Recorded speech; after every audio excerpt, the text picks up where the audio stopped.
Et donc invivable غير ممكن. علوي مختار، رئيس مجمع السندين بولاد سالم.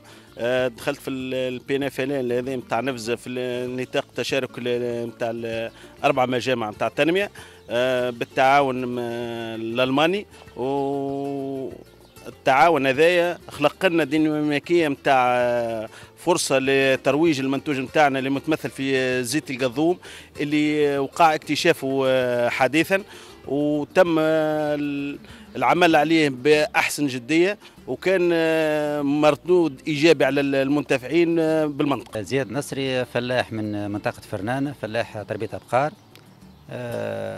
السنة عملت فكرة، عملنا السيلاج، حاجة بتاع السيلاج هذه جديدة في فرنانة، اللي هي شاركت حضرت في أول مع الجي زاد أول بلاتفورم، واقترحنا معناها السيلاج اللي هو ناقص في فرنانة.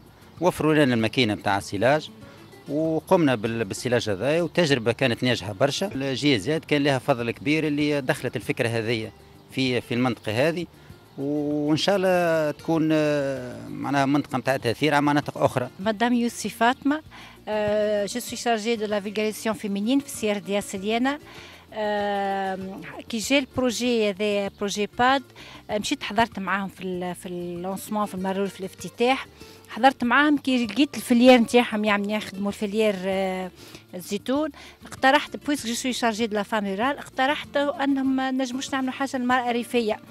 يا اخي قالوا لي حسب رايك انت شنو الحاجه نجموا نعملوها للمراه الريفيه؟ اقترحت صناعه الصابون. الحق فرحوا بها الحكايه هذه بكدا، وبعد كي عملنا عملوا جروب مود فام. تو هنا نستنوا في البروجي حتى يصب لهم الفلوس باش يشروا لهم الماتريال تاع كونستركسيون تاع الصابون. منى بوزازي، مهندسه بديوان تربيه الماشيه وتوفير المرعى بولايه جندوب. الحقيقه كانت لي الفرصه باش خدمت مع في برنامج التعاون التونسي الالماني اللي يهدف الى الفلاحه المستدامه خاصه بمعتمديه فرنانه، وتعاونت كل المتدخلين في القطاع من ديوان شمال الغربي، ديوان تربيه الماشي، المندوبيه، الشركات التعاونيه، الجمعيات، الناس الكل تجندت لهذا المشروع. جي زاد كان متجاوب معنا، قام بتمويل آلة الحش والآلة الحش والآلة الحش لفائده الفلاحين بفرنانه. محمد أزهر العشي، يعني المنسق الوطني لمشروع النهوض بالفلاحه المستديمه والتنميه الريفيه، اللي هو مشروع